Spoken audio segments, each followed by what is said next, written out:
Masuk nggak suaranya?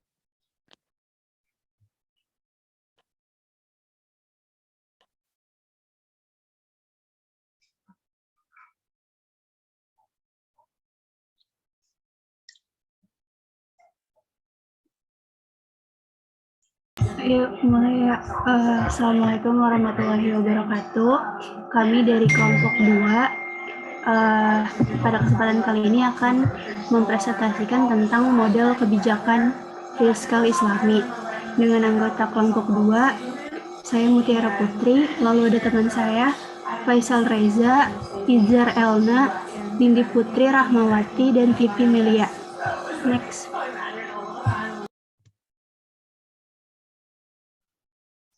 Yang pertama ada pengertian.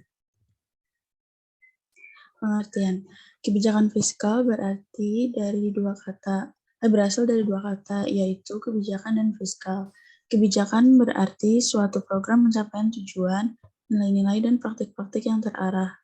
Sedangkan fiskal adalah suatu instrumen manajemen permintaan yang berusaha mempengaruhi tingkat aktivitas ekonomi melalui pengendalian pajak dan pengeluaran pemerintah.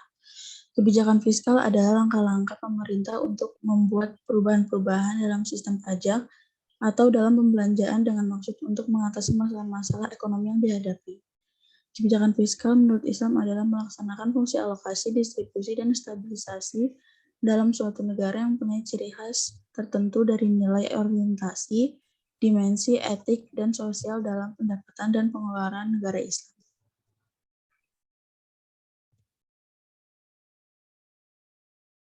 Selanjutnya ada ciri kebijakan fiskal dalam Islam.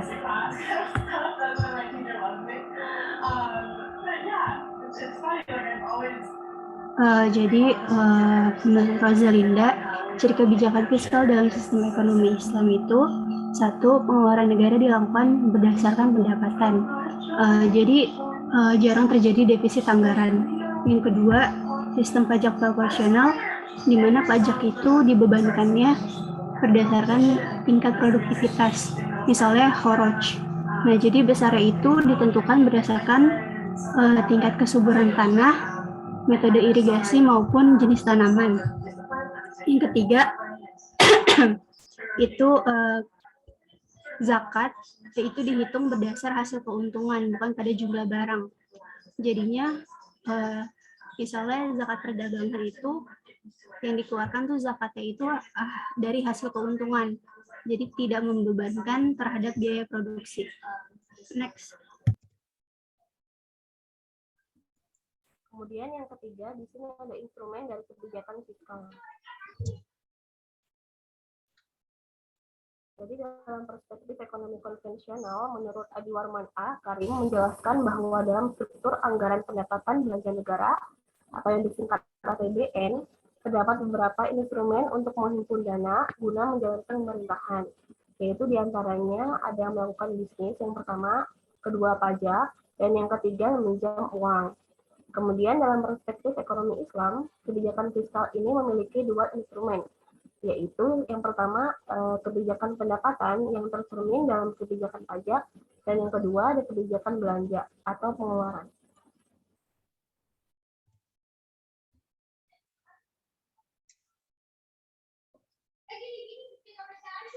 Selanjutnya ada sumber penerimaan atau pemasukan negara dalam perspektif agama Islam.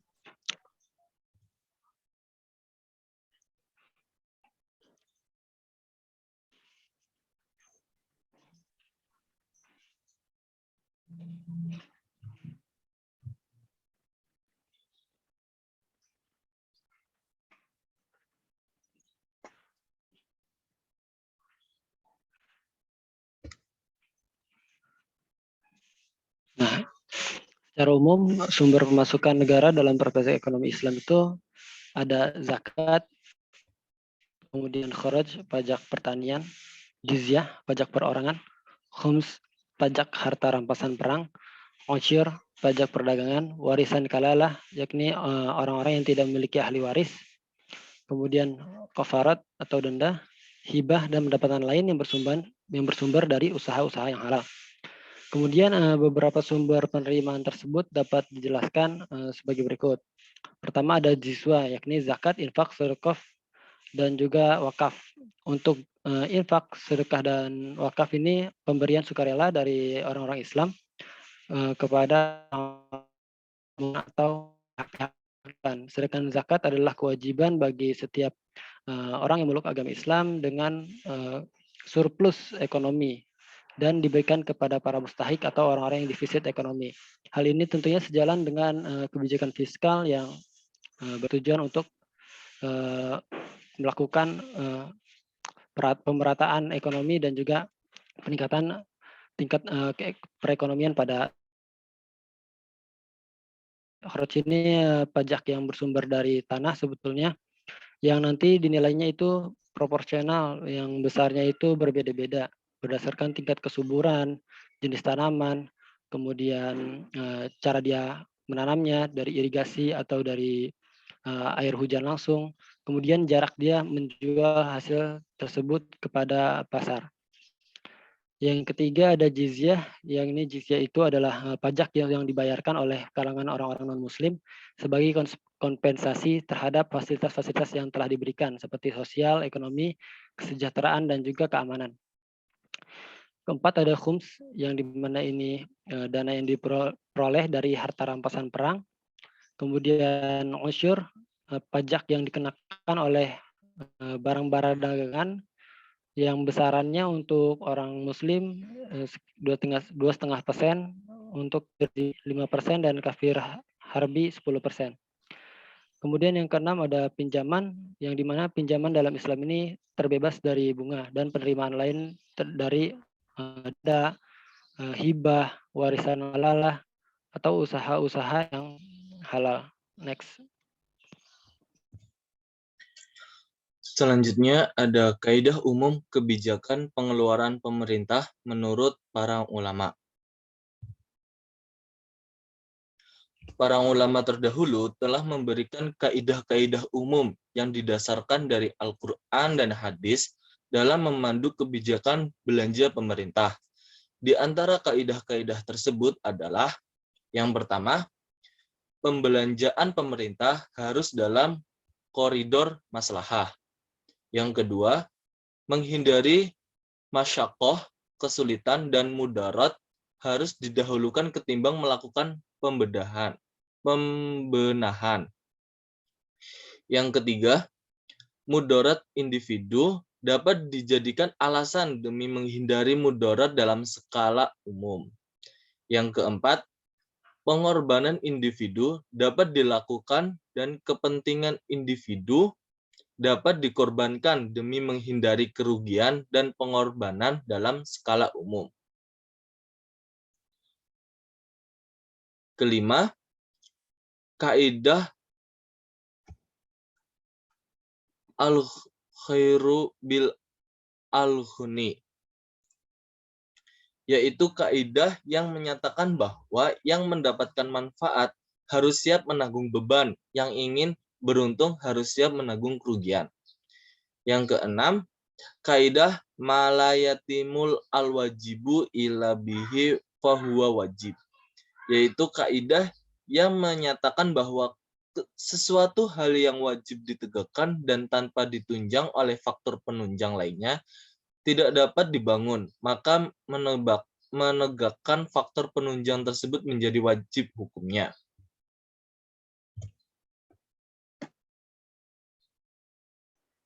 Selanjutnya ada dasar pembelanjaan negara. Next. Adapun kaidah syariah yang berkaitan dengan belanja umum pemerintah mengikuti kaidah-kaidah yang telah disebutkan di atas. Secara rinci, pembelanjaan negara harus didasarkan pada A. Kebijakan belanja rutin harus sesuai dengan maslahat umum, tidak boleh dikaitkan dengan kemaslahatan seseorang atau kelompok masyarakat tertentu, apalagi kemaslahatan pejabat pemerintah. 2. Yang B, kaidah efisiensi dalam belanja rutin, yaitu mendapatkan sebanyak mungkin manfaat dengan biaya yang semurah-murahnya. Kaidah ini akan membawa pemerintah jauh dari sifat mubazir dan fikir. Di samping alokasinya harus pada sektor-sektor yang sesuai syariah. Yang C, prinsip keadilan. Artinya tidak hanya berpihak pada orang kaya saja dalam pembelanjaan. Yang D, prinsip komitmen dengan aturan syariah. Maka alokasi belanja negaranya boleh pada hal-hal yang mubah dan menjauhi yang haram.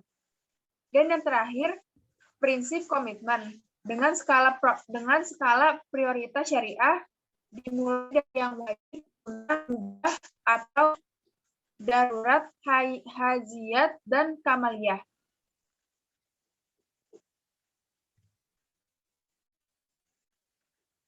Sekian presentasi dari kami. Kurang lebihnya mohon maaf. Wassalamualaikum warahmatullahi wabarakatuh.